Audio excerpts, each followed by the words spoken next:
Howdy, howdy, this is Clara Lawrence. All right, this is the Artapalooza one that I was promising you guys. And this is where I take the masks and I apply resin to them. Now, keep in mind, I kind of mentioned this in another video where if you decide to do resin on a rounded surface or something that has shape to it, you may want to have the resin sit in the cup for a little bit longer. Now, this resin has a really long working time because it's art coat and from stone coat countertops, and it's known to go for up to about a 2-hour working time. I've been able to get 2.5 hours out of it, but I'm really pushing it.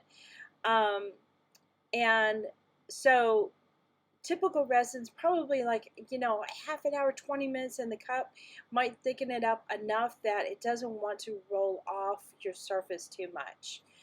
So what I'm doing here is I'm putting a clear coat on everything just so it has a little bit in there, because this is kind of like compressed paper. It feels like it's got a little bit of plastic to it just because of the rigidity of the mask. It's got a definite good amount of substance to it. So I wanted to have some resin down on there just to absorb into the paper, because I felt like, you know how when you paint something that is like, say, drywall that has or wood that has no primer on it or anything like that, the wood just kind of absorbs paint. I had a feeling it would do that with the resin, so I wanted to get something down first before I applied the colors. Now, these colors will, and I expected this, will kind of run off it and almost thin out. And since I'm applying them to white, I knew that these would go lighter toned. So I picked some really dark colors so that way something would be left behind, and expected some pastels. But I'm hoping to later on to go in and like further down on some projects that I've been working with, and I've got some leftover resin that has gotten nice and thick. I might go and add some glitter points to some of these and really make them pop a bit. But I'm super, super happy with the way they turned out. They're very, almost, I want to say unicorny. They have that pastel-y, glittery kind of look to them. And there's 2 cups right in the middle of my tray there. One of them that's just up above where I'm sticking my fingers into right now that's real dark. And it's a unicorn, I'm sorry, like a mermaid chameleon glitter from Color Obsession. And then there's a white one. I want to say it's Diva, but I'm not positive on that, or it's a Diva collection. But I got pictures at the end of the video, so it'll have the color names on them. But that white one is just, well, they're both really gorgeous. Probably those are my 2 favorite ones of her collection so far. But they work really, really well with any of those colors on the tray. The pink was a kind of a gamble. I wasn't sure how that was going to work with the collection. It did fine. No worries whatsoever. But yeah, you see, I'm trying to do the butterfly mask a little bit more on the symmetrical side, which is unlike me at all because I rarely do things symmetrical, as my husband can tell you. But I was trying just a little bit. So what I did there is I kind of applied color to it, and then right towards the end I would give it a good, a coating of the glitter to try to get some of it to apply down. It'll still move because resin will move for a couple hours, and that's okay. Oh, there should be a video out, and I'm not sure when I have it on my list, whether it comes out before or after this, but there's a dirty pour with, I think I call it my kitchen sink dirty pour, where I use all of these colors on this tray in this dirty pour, and it came out pretty neat. And some unexpected, really cool cells came out of that. A lot of cool effects from the glitter came out. So, yeah, check that out. So I believe this one here that I'm working on right now probably came out to be the most pastel-y of the bunch, but it did have the finished results gave it a kind of a watercolory kind of a look to it. Very delicate, very feminine. I'm real happy with that. But it's just simply, I'm just applying them with my hands. There's no special technique or anything like that. Just kind of go with the flow.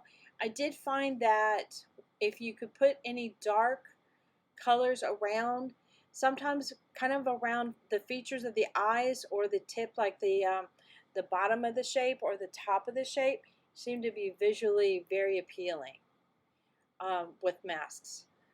So, but of course I'm doing pastel colors, so you're not really getting that real dramatic color in them.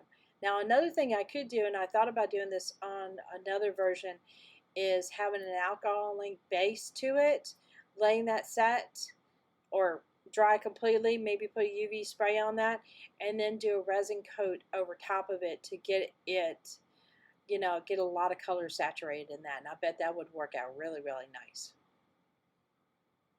Now I tried to do some thin lines here, and with the white, but the resin was just too thin, and it pretty much, stretched out really thin. The test that I used with over at ATD when I did a resin one, Erica had done a pour. It had been sitting there for a while. She was just about to pick it up, and I mean, it was like, where you barely touch it, and it's pulling really long strings, almost like a foot long. I was like, do you mind if I try something experiment-wise? And she's like, yeah, sure, I'm going to throw it away anyway. And I went and threw some gloves on it, and I'm literally just mashing it into the mask and spreading it around, and I put a base on there that was almost, I think she has some black and some silver or something like that, and a little bit of white, and there was some clear, and I mixed in some chameleon with it. Or she had chameleon. I'm trying to remember if she had it already mixed up. Anyway, it was grumpy. But the base of it was the gray and the black. And then I went and did some streaks of white through it and some areas where I hit the chameleon through it at the last part with an accent. And then I was able, because also it was thick, I was able to draw some lines of white across it. So I gave it kind of a marbly look with just some hints of grumpy through it. It was really pretty, and I believe I showed that towards the end of this video, or I hope I do. But it's definitely showing in the video with Erica and I on our play date, and that's what I call our get-togethers now, is we kind of do play dates and goof off and create art and such. Oh, leave in the comments below. I know you've seen a couple of these play dates with Erica and I. Is there any kind of artwork that you would like to see us do together? Yeah, let me know, and I'll let Erica know, and we can probably work something out. We've done alcohol ink. We've done resin. Well, clearly we've done alcohol ink in a couple different forms, whether it was a large painting or small. And then, of course, on alcohol ink on these masks. But we've also done a lot of resin pieces before, too. We did that big old mermaid piece, too, with alcohol ink, and that was a lot of fun. That was our first piece together. I was so nervous working on that piece. I cannot even tell you. And, of course, I put the bar up really high. That was my idea, by the way, where Erica's like, well, what do we work on together? And I'm like, And I was like, you're always telling me, it's like, well, I'm a mermaid. That's what I am. And I'm like, well, let's just show them proof and do a portrait of you as a mermaid. She's like, what? And I'm like, I've got the perfect idea. And Jeff had this picture that he took of her a while back. And she was at the pool, and it was just the perfect pose that I can imagine a tail coming up from. And I had to dig around and find it. And she's like, yeah.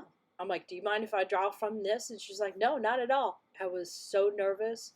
And when I did the painting of it, it was like her face was like the last part of the painting, because I was just so nervous. It's like, I cannot screw up her face, because it'll be easily recognized whether or not it's like, yeah, it looks like her, or it doesn't. But I got it done.